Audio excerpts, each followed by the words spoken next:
सुंदर अशा दिवसाची सुंदर अशी सकाळ. माझी सकाळची सुरुवात ही अशी होते. सकाळी उठलो, सूर्याचं दर्शन घेतलं की मी झाडांना एक चक्कर टाकत असते, बघू शकता.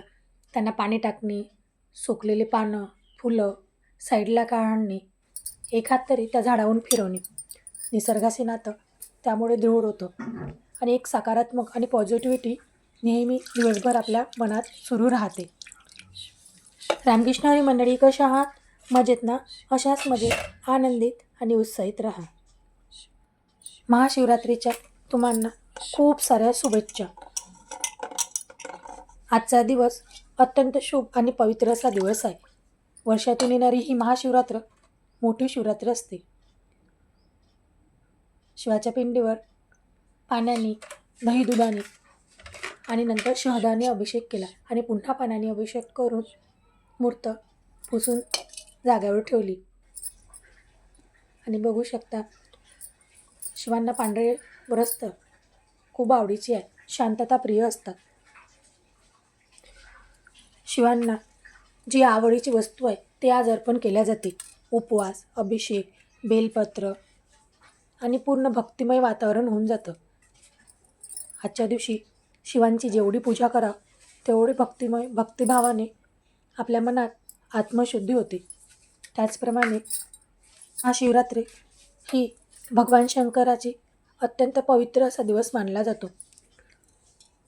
पूजा केल्याने आत्मशुद्धी व ध्यानाचे विशेष फळ प्राप्त होते. दिवसभर आपल्या मुखात नमः शिवाय, नमः शिवाय, नमः शिवाय हा मंत्र सुरू असतो. त्यामुळे मन आणि वाणी दोन्हीही शुद्ध होते. आजची रात्र शिवाची रात्र आणि भक्ती मनाची असे म्हटले जाते. शिवकृपेने आपले जीवन मंगलमय होते. आज जिकडे बघाव तिकडे महादेवाचे गाणे, भजन, कीर्तन सुरू राहतात. एक भक्तिमय वातावरण चालू राहते. आणि बघू शकता, मी सुंदर असा शंकराच्या पिंड अभिषेक करून बेलपत्र, धोत्राचे फळ, पांढरे फूल, धोत्राचे फूल, गुलाबाचे फूल आणि गव्हाचे दाणे भगवान शिवांना जे जे आवडीचं आहे ते आज त्यांना अर्पण केले जाते. चंदन, धूप आणि दोन्ही दिवे, एक तुपाचा आणि एक तेलाचा. घरात एक सकारात्मक ऊर्जा निर्माण झालेली आहे. देवपूजा केल्याने खूप घरात एक पॉझिटिव्हिटी सतत आपल्या आजूबाजूला फिरत राहते. आणि बघू शकता किती सुंदर अशी माझी देवपूजा झालेली आहे. सूर्याचे दर्शन, झाडांची काळजी आणि नित्य देवपूजा, एक सकारात्मक ऊर्जा आपल्या मनात सतत सुरू राहते जर आपण सकाळची सुरुवात अशी केली तर.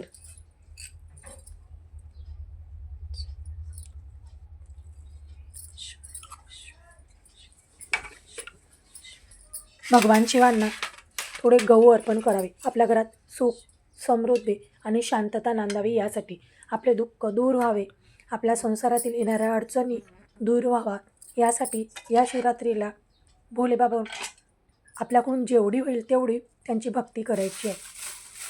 आणि बघू शकता, मी गव्हाचे दाणे पिंडीवर अर्पण केले.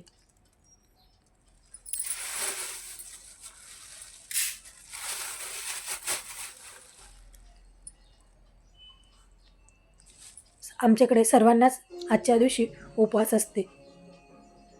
अशी झाली माझी नित्य देवपूजा. आणि त्याचबरोबर मी स्वामीचे 3 अध्याय आणि एक माळ, भोलेबाबांची एक माळ, त्याचप्रमाणे शिवस्तुती, कैलास राणा शिवचंद्र मोडी, फणींद्र माता मुकुटी झडावे, कारुण्य सिंधू भवदुःखहारी, तुझवीन शंभू मज कोण तारी. एकदा शिवस्तुती, एक माळ ओम नमः शिवाय यांची आणि त्याचबरोबर शिवपंचाक्षरी स्तोत्र, त्याचबरोबर शिवलीला अमृत हे सुद्धा पठण करून घेतले. आपल्याकडून जेवढे होईल तेवढी आजच्या दिवशी शिवांची सेवा, अभिषेक आणि त्यांचे पूजा आज आपण करावी. घरात खूप प्रसन्न असं आणि सकारात्मक ऊर्जा आपल्या घरात निर्माण होते. आजची रात्र हे शिवरात्र आणि मनाची भक्ती असे म्हटले जाते. दिवसभर आपल्याकडून उपवास होत असेल तर उपवास करावा, त्यामुळे मन कसं फ्रेश राहतं. आणि जर उपवास होत नसेल तर थोडं सकारात्मक आणि सात्विक जेवण करावं. आजच्या दिवशी मनाला शांतता लाभावी यासाठी थोडं जे आपण अन्न सेवन करतो ते मात्र सात्विकच करावं. आणि नंतर आम्ही गेलो संगमेश्वरावर आणि प्रसादासाठी थोडा शिरासुद्धा भाजून घेतला. दुसऱ्या रोजी बारस असल्यामुळे आमच्या इकडे कढईचा मान आहे, म्हणजे त्याला शिरा भाजल्या त्याला कढई म्हटल्या जाते. नागद्वारले जाणारे लोक त्याला कढई म्हणतात. आणि बघू शकता संध्याकाळची मी तिकडनं आल्यानंतर देवपूजासुद्धा करून घेतली. शिवलेल्या अमृतचं प्रदोषवेळी पुन्हा पठण केलं आणि घरात तुळशीपाशी दिवा लावून घेतला. हा छोटा शिवलेला अमृतचा 11वा अध्याय आहे.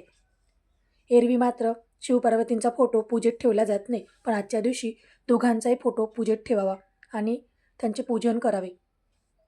आणि तुळशीपाशी आणि शमीच्या झाडापाशी दिवा लावून घेतला. असा होता आजचा व्हिडिओ. कसा वाटला नक्की कमेंट बॉक्समध्ये कमेंट करून सांगा ताईंनो. आवडला असेल तर एक लाईक नक्की करा. चॅनलवर नवीन असाल तर सबस्क्राईब करा, घंटीची बटन प्रेस करा. भेटूया अशाच एका नवीन व्हिडिओसोबत. तोपर्यंत बाय बाय.